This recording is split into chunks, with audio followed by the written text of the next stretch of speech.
नमस्कार, बहुत बहुत स्वागत आपका अनादि टीवी पर। मैं हूं आपके साथ पारुल। स्पॉटलाइट देख रहे हैं आप और आज बात करेंगे वोट बैंक का प्रश्न। जी हां, जयंती का तो जश्न है, लेकिन वोट बैंक अब ये प्रश्न बन चुका है। समाजवादी पार्टी के राज्यसभा सांसद रामजी लाल सुमन हैं। राज्यसभा में दिए गए बयान के बाद उत्तर प्रदेश में क्षत्रिय करनी सेना का आंदोलन अब सरकार के लिए दुविधा का प्रश्न बनता जा रहा है। दुविधा इसलिए है कि क्षत्रिय करनी सेना के राष्ट्रीय अध्यक्ष उकेंद्र सिंह पर समाजवादी पार्टी के सांसद रामजी लाल सुमन के घर पर हमला करने का आरोप है। उकेंद्र सिंह के खिलाफ एफआईआर भी दर्ज हो चुकी है। पुलिस को उकेंद्र सिंह की तलाश है और अब इन्हीं उकेंद्र सिंह के नेतृत्व में क्षत्रिय करनी सेना आगरा में जंगी प्रदर्शन करने की तैयारी में है। 12 अप्रैल को महाराजा राणा सांगा की जयंती मनाने के साथ ही ये प्रदर्शन किया जाएगा और इस दौरान क्षत्रिय करनी सेना रक्त स्वाभिमान सम्मेलन भी करेगी। सवाल यह है कि क्या फरार चल रहे उकेंद्र सिंह को इस प्रदर्शन के दौरान ही गिरफ्तार कर लिया जाएगा। आपको ये भी बता दें, राणा सांगा के खिलाफ राज्यसभा में बयान देने वाले रामजी लाल सुमन दलित हैं और उनके निवास पर हुए हमले को दलित पर हमला बताकर समाजवादी पार्टी सरकार को घेर चुकी है। ऐसे में एक तरफ कुआं तो दूसरी तरफ खाई। सरकार उकेंद्र सिंह को गिरफ्तार करती है तो क्षत्रिय नाराज, और अगर गिरफ्तार नहीं करती है तो दलितों की नाराजगी का खतरा। उधर क्षत्रिय करनी सेना ने अल्टीमेटम दे दिया है कि 12 अप्रैल को 5 बजे तक सपा सांसद पर कार्रवाई नहीं की गई तो वो अपनी ताकत दिखाएंगे। क्षत्रिय करनी सेना का कहना है कि हमें सरकार से न्याय लेना आता है। क्षत्रिय करनी सेना राज्यसभा में समाजवादी पार्टी के सांसद रामजी लाल सुमन के उस बयान से खफा है जिसमें सुमन ने दावा किया था कि भारत भूमि पर बाबर को महाराजा राणा सांगा ने आमंत्रित किया था। रामजी लाल सुमन ने यह भी कहा है कि मुसलमान बाबर की औलाद है तो हिंदू गद्दार राणा सांगा की औलाद है। इसके बाद से क्षत्रिय समाज आक्रोशित है और अब क्षत्रिय करनी सेना के 3 लाख लोगों के साथ आंदोलन की घोषणा ने सरकार के लिए नया सरदर्द पैदा कर दिया है। भाजपा रामजी लाल सुमन के बयान की कड़ी आलोचना कर चुकी है, लेकिन क्षत्रिय करनी सेना के विवाद से खुद को अलग भी रखे हुए है। बीजेपी दलित और क्षत्रिय दोनों में से किसी को नाराज नहीं करना चाहती। उधर समाजवादी पार्टी इस प्रकरण के बहाने दलित समुदाय को भाजपा के खिलाफ लामबंद करने की भरपूर कोशिश कर रही है। क्या इस कोशिश से समाजवादी पार्टी को सवर्ण वोटों का नुकसान नहीं होगा और भाजपा इस विवाद से कैसे बचकर निकलेगी? आज की चर्चा इन्हीं सवालों के इर्द गिर्द करते हैं। कुछ राजनीतिक प्रतिक्रियाएं हैं इस पर, वो सुन लीजिए। भारतीय जनता पार्टी का ये दलितों के प्रति नफरती सोच दर्शाता है। ये सिर्फ रामजी लाल सुमन का विरोध नहीं है। रामजी लाल सुमन ने तो जो संसद के अंदर कहा वो इतिहास के पन्नों में दर्ज है, लेकिन भाजपा जिस तरीके से आक्रामक हुई है रामजी लाल सुमन पर, यह दर्शाता है कि जो भी संविधान सम्मत बात करेगा तो संविधान की सम्मत बात करने वालों का विरोध करेंगे। अगर कोई दलित है तो उसे बोलने का अधिकार नहीं है। इसी की लड़ाई तो राहुल गांधी जी और कांग्रेस पार्टी लड़ रही है। क्या अभिव्यक्ति की आजादी नहीं हो सकती? और यदि रामजी लाल सुमन जी ने इतिहास की बात को कहा है तो भारतीय जनता पार्टी को इतनी चिनक क्यों लग रही है? इसलिए कि वो दलित हैं। ये दलितों के प्रति भारतीय जनता पार्टी का नफरती और घटिया सोच दिखाती है कि वो दलितों से कितनी घृणा करती है। हमारी कल पार्टी की बैठक हुई, दल की बैठक हुई। बड़े नेताओं ने हमारे तय किया कि राजा भैया ने तो पहले ही समर्थन दे दिया।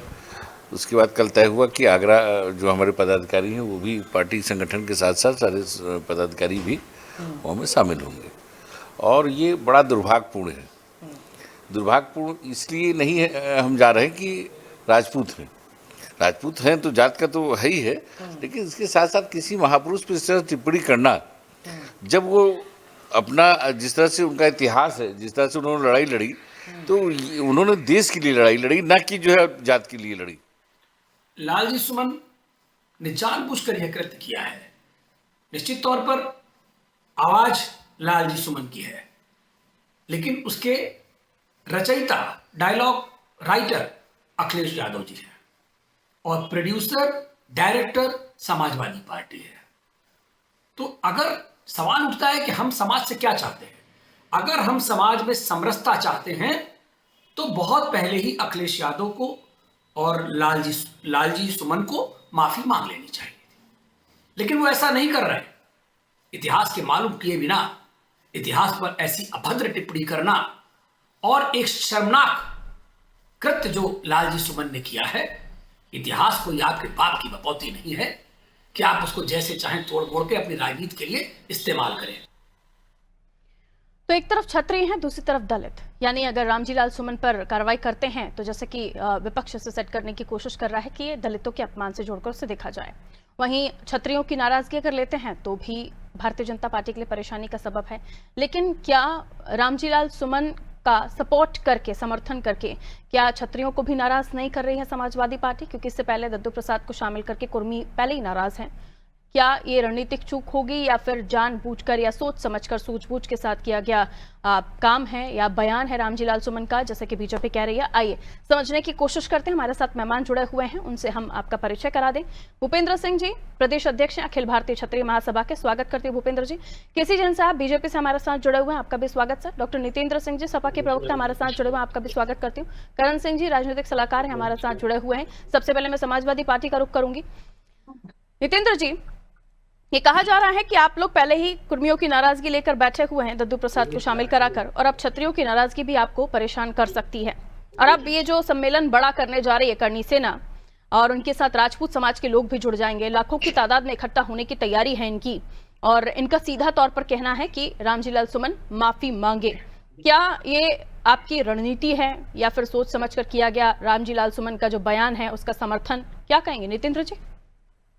देखिए पारुल जी, ये रणनीति नहीं, सच्चाई है। और जो लोग सच्चाई से दूर भागते हैं उन्हें शायद अपना इतिहास भी नहीं पता है। आज एक करणी सेना बहुत छाती ठोक रही है, बड़ा राजपूतों की तहसील, बड़ा मुगलों की विरोधी। रामजीलाल ने क्या कहा? जो कहा वो एक ऐतिहासिक तथ्य है। उसके आगे भी मैं चलता हूं। ये अपने मामा और नाना का विरोध करने जा रहे हैं क्या? किसको नहीं पता है, पूरा देश और दुनिया जानती, इतिहास के पन्नों में दर्ज है कि वही राजा संग्राम सिंह की पत्नी, राणा सांगा की पत्नी महारानी कर्णावती, जो विधवा थी राणा सांगा की, जब चित्तौड़ पर गुजरात के सुल्तान बहादुर शाह ने हमला किया तो क्या वही बाबर के पुत्र हुमायूं को उन्होंने रांची भेजकर पत्र नहीं लिखा था मदद मांगने के लिए? और क्या उसी हुमायूं ने रानी कर्णावती को अपनी बहन का दर्जा देते हुए उनकी मदद को नहीं आया था?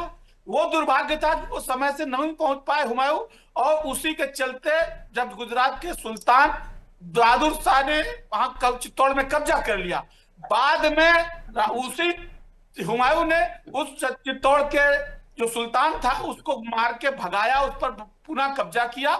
और जो उदय सिंह, जो महाराणा प्रताप के पिता और संग्राम सिंह के पुत्र, राणा सांगा के पुत्र थे, उनको जो बूंदी में संरक्षण पा रहे थे, रानी कर्णावती ने उनको किसी तरीके से छुपा के महल से निकाला था उनकी जान की रक्षा के लिए। और उनके बड़े पुत्र विक्रमादित्य जो मारे गए थे। विवाद रामजीलाल सुमन के बयान पर है ना सर? पारुल जी, हिस्ट्री तो अपनी जगह है। पारुल जी, एक सेकंड में खत्म करने दीजिए, सेंटेंस वहीं आ रहा है। आज का विषय बहुत महत्वपूर्ण है।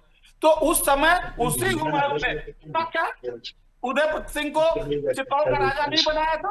आज वही रानी कर्णावती का जो भाई हुमायूं बना था, वही जो हुमायूं, वो बाबर इनका नाना हो गया, आज इतना बुरा लग गया। ये इतिहास का तथ्य नहीं है क्या कि उसने चिट्ठी लिखी थी? ये बाबरनामा में मैंने उस दिन भी पूछा था जब हम ये डिबेट कर रहे थे, बाबरनामा के अलावा किसी और किताब में, और उसमें भी स्पष्ट है, बाबरनामा में भी स्पष्ट है कि राणा सांगा की तारीफ बाबर ने की है, उसी किताब में लिखा है, स्पष्ट है। उसके अलावा किसी और किताब में इस बात का कोई भी स्पष्ट प्रमाण नहीं है नितेंद्र जी। अब लेकिन राणा सांगा को गद्दार कहकर अगर आप कह रहे हैं कि सही टिप्पणी है, तो फिर तो आपको करनी सेना का गुस्सा देखना पड़ेगा। वो गुस्से में है, वो आक्रोशित है। पूरा देश गुस्से में हो जाए, इतिहास नहीं बदल जाता है। तो राणा सांगा गद्दार थे आपका कहना है, इतिहास ये कहता है आपकी नजर में? मैं नहीं कह रहा हूँ राणा सांगा गद्दार। तो रामजीलाल सुमन ने तो कहा है ना, उसी पर तो करनी सेना का विरोध है ना सर? पारुल जी, जिस संदर्भ में सवाल आता है, उत्तर उस संदर्भ में आता है। वो राणा सांगा का बयान सदन के अंदर दिया हुआ ऐतिहासिक बयान है, कोई सड़क का बयान नहीं है। उस पर सदन कार्रवाई कर सकता है ना? सदन के लोग अगर गलत सवाल था तो उनकी सदस्यता भी भंग की जा सकती थी, वहां उनके सदन के सभापति। ठीक है, मैं आ रही हूँ भूपेंद्र जी, आप ही के पास आ रही हूँ। बीच में नहीं सर, आ रही हूँ। सदन का राइट है। अगर सदन के सदस्य ने गलत बात कही तो सदन के देश का संविधान भी सर विरोध करने का राइट देता है, ये भी तो गलत नहीं है। ठीक है, आप समाजवादी पार्टी रामजीलाल सुमन का बयान या राणा सांगा को गद्दार कहना गलत नहीं मानते, इसलिए आप लोग डिफेंड भी कर रहे हैं, वरना डिफेंड नहीं कर रहे होते, पहली बात। और दूसरी बात ये कि आप ये क्षत्रियों की नाराजगी, इसका क्या करेंगे? बड़ा वोट बैंक है राजपूत, क्या करेंगे उसका? देखिए, हम वोट बैंक के लिए किसी को नाराज या किसी को खुश नहीं करते हैं। समाजवादी पार्टी, लेकिन राणा सांगा को गद्दार बोल के वो सही करते हैं। नहीं, ये सही है कि किसी व्यक्ति अगर उन्होंने गलत किया था तो एफआईआर दर्ज कराते, पुलिस आगे गिरफ्तारी करती। इनको किसी ने अधिकार दे दिया कि ये तलवार लेकर के किसी के घर में घुस जाएंगे, किसी के हत्या कर देंगे। ठीक है भूपेंद्र जी आ रही हूँ आपके पास आ रही हूँ। ठीक है नितेंद्र जी रुकना होगा। भूपेंद्र जी गद्दारों की तरफदारी करते हैं आप बाबर औरंगजेब को मानते हैं। गद्दार होगा तो वो बुरा लग रहा है। गद्दार हो अगर देश संविधान के खिलाफ हो तो गद्दार हो। संविधान की बात की जा रही है। भूपेंद्र जी आपकी ऑडियो में कुछ डिस्टरबेंस है सर, आपकी ऑडियो में कुछ डिस्टरबेंस है, चेक कर लीजिए प्लीज। देखिए आपके वर्ड शायद प्रॉपर वर्क नहीं कर रहे होंगे। ठीक है लौट रही हूँ मैं जब तक आपके पास वापस, चेक कर लीजिए उसके बाद आप अपनी बात रख लीजिएगा। ठीक है देखिए हम वर्चुअली जुड़े हुए हैं, इस बात का थोड़ा सा आप लोग सम्मान कीजिए और सबकी आवाज प्रॉपर हमारे दर्शकों तक जाए, इसलिए बारी बारी से अपनी बात रखिए। भूपेंद्र जी कहिए क्या विरोध इस तरह से होगा? कानून भी तो है हमारे देश में, कानून का सहारा लिया जा सकता विरोध करने के लिए, एफआईआर करवाई जा सकती थी। जी बाबर औरंगजेब और अकबर को अपना आदर्श मानते हैं।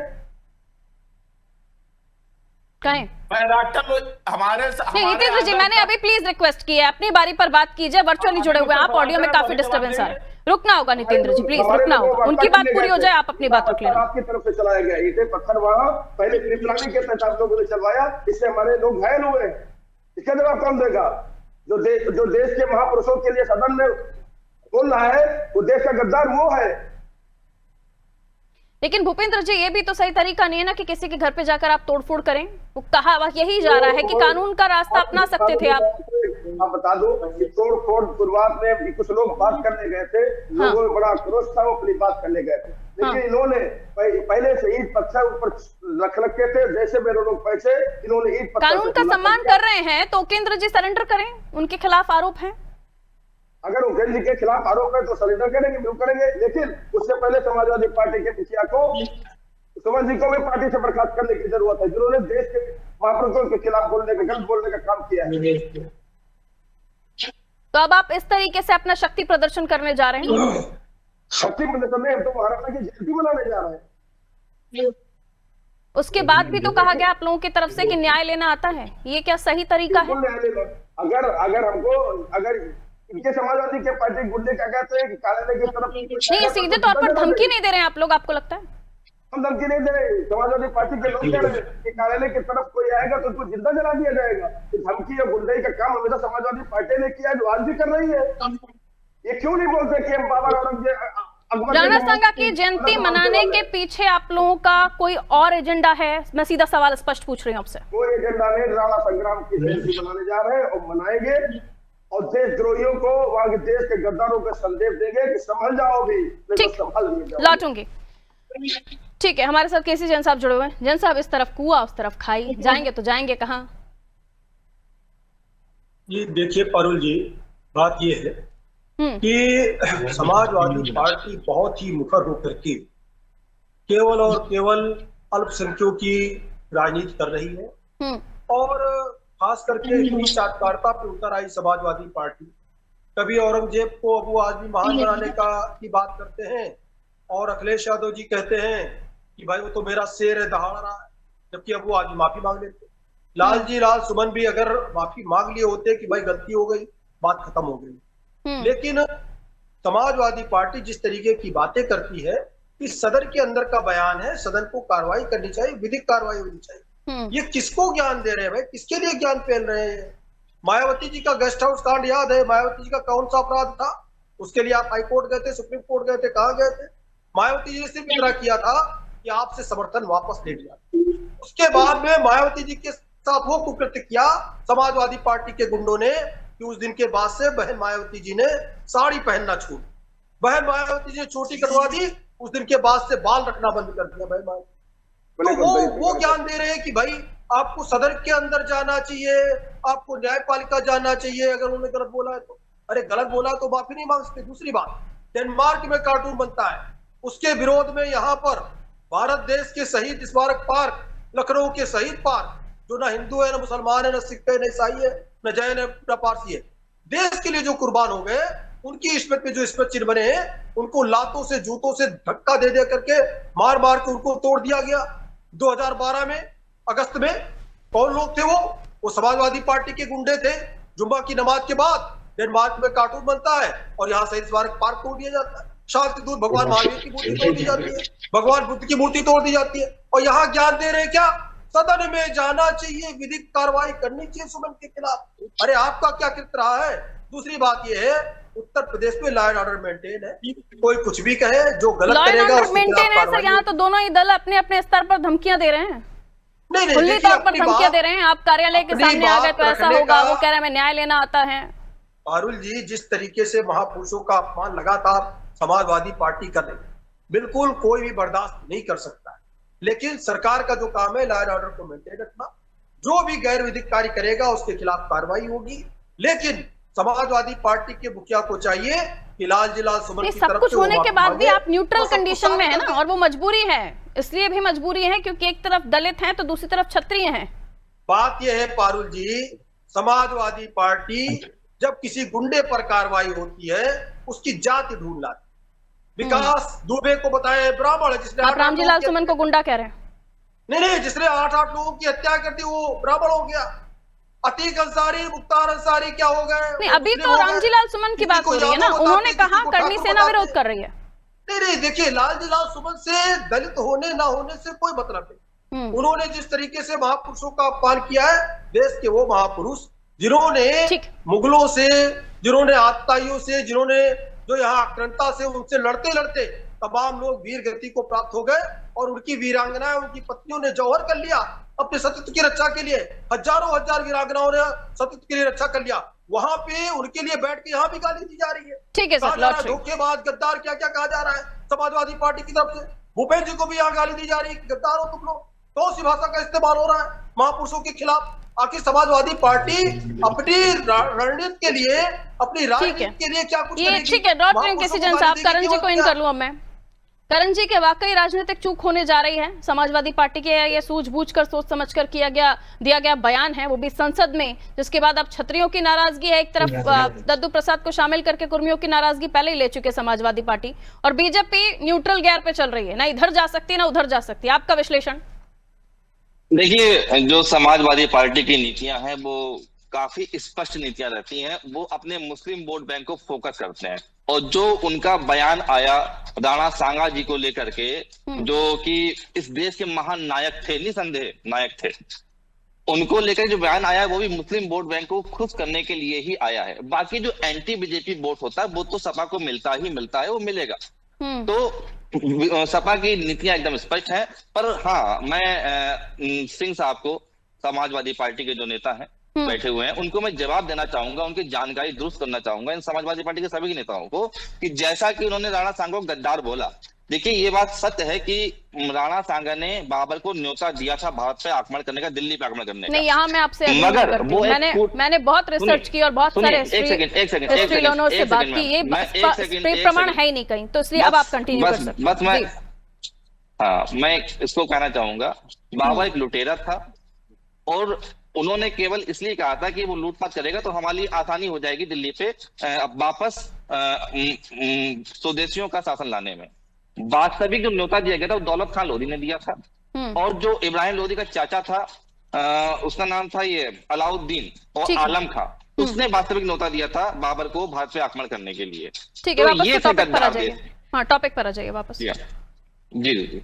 और बाकी जो दलित वोट बैंक और राजपूत वोट बैंक की बात है, तो उस पे यही चीज है कि भाजपा को भी अपनी नीतियां स्पष्ट करनी चाहिए। जैसे कि आज वो कह रहे हैं कि राणा सांगा का विरोध करने वाले भारत के राजद्रोही हैं, तो जो जिन लोगों ने श्री राम का विरोध किया, जो नरेश अग्रवाल थे, जिन्होंने माता जानकी, श्री राम, हनुमान जी के लिए बेहद अभद्र बिस्की और राम और ठर्रे से तुलना करी थी, ऐसे राम नरेश अग्रवाल को भाजपा में शामिल करके क्या उन्होंने राजपूतों का अपमान नहीं किया? इस सनातन संस्कृति का अपमान नहीं किया? जवाब दीजिए। देखिए, जिस प्रकार से औरंगजेब को महान बताने का काम वो आदमी ने किया, उसके बाद में उनको धोखेबाज गद्दार कहने का काम लालजी लाल सुमन कह रहे हैं। ये बात सही, अभी आदरणीय करण जी ने बिल्कुल स्पष्ट कर दिया कि केवल और केवल अल्पसंख्यक वोट को साधने के लिए समाजवादी पार्टी इस तरीके से भारत देश के महापुरुषों का लगातार अपमान कर रही है। और अगर इस तरीके से उद्वेलित करेंगे, अपमान करेंगे, तो किसी का भी खून खौलेगा। लेकिन इस तरीके की चीजें अगर हो गई गलती से, उसके लिए जैसे वो आदमी ने माफी मांग लिए होते, बात खत्म हो जाती, माफी मांग लेते, बात खत्म हो जाती। नितेंद्र जी, इतना बात बढ़ता ही नहीं। लेकिन औरंगजेब, बाबर, फिर राणा सांगा, क्या ये आप लोग एक स्ट्रैटेजी के तहत कर रहे हैं? बार बार यही सवाल उठ रहा है। जी पारुल जी, देखिए बात बहुत महत्वपूर्ण आ रही है। करण जी भी उस बात को स्वीकार कर रहे हैं, तमाम सारे नेता। ये बात राणा सांगा या हिंदू मुसलमान की नहीं थी, और बार बार जो भारतीय जनता पार्टी के द्वारा ये कहा जा रहा है कि वो महान नायक थे, भारत के बड़े महान नायक थे। क्या उनका हिंदू राजाओं से युद्ध नहीं हुआ? क्या उनका मारवाड़ से युद्ध नहीं हुआ? क्या मारवाड़ के राजपूतों से? क्या ऐसे तो राणा सांगा को दलित भी बहुत मानते हैं, उनके पक्ष में भी उन्होंने काम किया। पारुल जी, मैं किसी के बीच में नहीं बोलता हूँ, कम मुझे 2-3 नहीं तो मेरा काउंटर क्वेश्चन तो रहेगा ना सर, आप बोलते रहेंगे बाकी सब चुप रहेंगे, ऐसा थोड़ी ना होगा। मैं तो आपसे पूछ सकती हूँ। तो फिर क्यों हम लोगों को बुला के बिठा ला? मैं सवाल तो पूछूंगी ना सर, मैं सवाल नहीं पूछूंगी आपसे, तो कौन पूछेगा? नहीं, सवाल पूछा, मैं जवाब भी तो देने दीजिए। तो वो भाई ना, आप दलितों की बात कर रहे थे तो मैंने काउंटर कर दिया। दलितों की बात कर रहा हूँ। ये जो भाई बात यहाँ बार बार राणा सांगा की महिमा गाई जा रही है, तो राणा सांगा कोई भारत के स्वतंत्रता संग्राम सेनानी नहीं थे कि भारत के महान राजपूत, वो इस देश की एक क्या बात करते हैं, क्या बात करते हैं? आ रही है इसके बाद भूपेंद्र जी आपके पास आ रही है, बारी बारी से रख लीजिए अपनी बात। नहीं दे पाओगे, नहीं दे पाओगे जवाब होता है उसकी दी जाती है। अरे तो मायावती जी खंडन कर चुकी है, कैसे निष्ठा की बात कर रहे हो? भारतीय जनता पार्टी के लोग शब्दों पर थोड़ा सा अपना संयम रखिए नितेंद्र जी, संयम, थोड़ा सा संयम बरतिए, शब्दों पर संयम। और नहीं तो क्या फायदा, हम लोग टाइम गला खराब करें, अभी दूसरे चैनल में भी जुड़ना है, मुझे बहुत बोलना है। बहुत जुड़ रहा है, जवाब देने पर जुड़ना बहुत। चलिए भूपेंद्र जी, बारी बारी से अपनी बात रख लीजिए।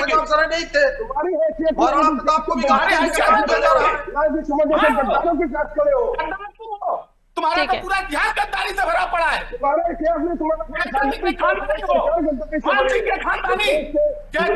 सिंह के खानदानी हो भूपेंद्र,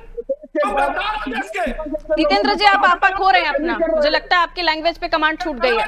ठीक है, अपनी बहन बेटियों की शादी की मुगलों से। ठीक है, आपसे इजाजत ले रही हूँ मैं सर। जितेंद्र जी आप कमांड लूज कर रहे हैं अपनी, आपके शब्दों पे आपका संयम नहीं है मुझे लगता है। पहले आप नीचता जैसे शब्दों का इस्तेमाल करते हैं, अब आप कुछ और कह रहे हैं। नहीं सर, ऐसे डिबेट नहीं करते हम। बहुत रिस्पेक्ट करती हूँ मैं, बहुत आदर करती हूँ, आप लोगों का सम्मान करती हूँ, लेकिन मेरे टीवी चैनल के माध्यम से इस तरह के कोई भी शब्द जाएं मैं बिल्कुल बर्दाश्त नहीं कर सकती। I am really very sorry. Thank you so much Jitendra ji, you can quit. Karan ji अपनी बात रखिए। करण जी का ऑडियो दीजिए प्लीज। हमारे मित्र ने कहा कि जो है रानी कर्णावती की बात उन्होंने कही कि रानी कर्णावती ने हुमायूं से मदद मांगी थी और उन्होंने अपना भाई माना था। उन्होंने मदद जरूर मांगी थी पर हुमायूं ने मदद की नहीं थी। वो जानबूझ के बहुत देर से पहुंचा वहां पे और रानी कर्णावती को हजारों रानियों के साथ मिल करके जौहर करना पड़ा, खुद को जिंदा जलाना पड़ा था। और हुमायूं पर हमेशा राजपूतों ने दया करी और हुमायूं को जो जीवित रहा 10 साल तक, वो राजपूतों की दया से ही जीवित रहा। और अकबर का जन्म भी एक राजपूत के घर पे ही हुआ। ठीक है, क्लोजिंग बात, अब क्लोजिंग कमेंट रखिएगा अपना भूपेंद्र जी शॉर्ट में, कैसी तरह प्रदर्शन चलेगा। और आप लोगों ने अब जिस तरीके से प्रदर्शन करने की चेतावनी दे दी है, उसके बाद पुलिस ने भी मोर्चा संभाल लिया है, हेलमेट डंडे तैयार हैं सर। तो हमारा शांतिपूर्वक प्रदर्शन है और महाराणा सांगा की जयंती मनाने जा रहे हैं।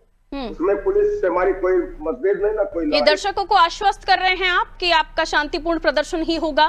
बिल्कुल शांतिपूर्ण प्रदर्शन है, राणा सांगा की जयंती मनाने जा रहे हैं, वहाँ कोई उपद्रव करने नहीं जा रहे हैं। अगर उधर से समाजवादी पार्टी का कोई गुंडा कोई अगर कोई बदतमीजी करता तो उसका जवाब बिल्कुल दिया जाएगा। ठीक है, यानी पुलिस को अपना मोर्चा संभाल कर रखना पड़ेगा। बोले कि बाबर, औरंगजेब और अकबर तो ये अपना आदर्श मानते हैं, तो स्वीकार करें कि उनको आदर्श मानते हैं। उम्मीद की जा सकती है कि दोनों ही तरफ से शांतिपूर्ण तरीके से बातचीत हो, लेकिन जिस तरीके से आप लोग लोगों को इकट्ठा कर रहे हैं, अलग अलग जगहों से लोग आ रहे हैं, पुलिस ने भी मोर्चा संभाल कर रखा है। बहुत बहुत शुक्रिया आप सभी का हमारे साथ जुड़ने के लिए। तो एक तरफ राणा सांगा को दिया हुआ रामजी लाल सुमन का बयान, जिसके बाद विरोध करना शुरू कर दिया है करणी सेना ने। दोनों ही तरफ से आरोप प्रत्यारोपों का दौर है, लेकिन राजनीति अपने चरम पर है। एक तरफ समाजवादी पार्टी इतिहास याद करा रही है, राणा सांगा को गद्दार कहने के पीछे ये बताने की कोशिश कर रही है कि क्यों कहा गया, और ये कहा गया कि सदन में कहा है तो सदन कार्रवाई करे, लेकिन देश का संविधान इजाजत देता है हर किसी को अपनी बात रखने का भी और डेमोक्रेटिक तरीके से विरोध करने का भी। तो वो अपना विरोध कर रहे हैं, बशर्ते ये शांतिपूर्ण तरीके से विरोध करना हो। इधर बीजेपी भी न्यूट्रल स्थिति में इसलिए आ गई है क्योंकि रामजीलाल सुमन पर अगर कोई कार्रवाई करते हैं तो दलित वोटर्स नाराज, और क्षत्रियों से अगर नाराजगी मोल लेते हैं तो राजपूत वोटर, क्षत्रिय वोटर नाराज। तो अब बीजेपी के सामने भी असमंजस की स्थिति है। देखना होगा आगे किस तरह का स्टैंड भारतीय जनता पार्टी लेती है। लॉ एंड ऑर्डर पुलिस को संभालने के लिए उनके सामने भी चुनौती है, वो किस तरीके से संभालेंगे ये आने वाले समय के साथ स्पष्ट हो जाएगा। देखना होगा 12 तारीख किसके हक में। दीजिए इजाजत, नमस्ते।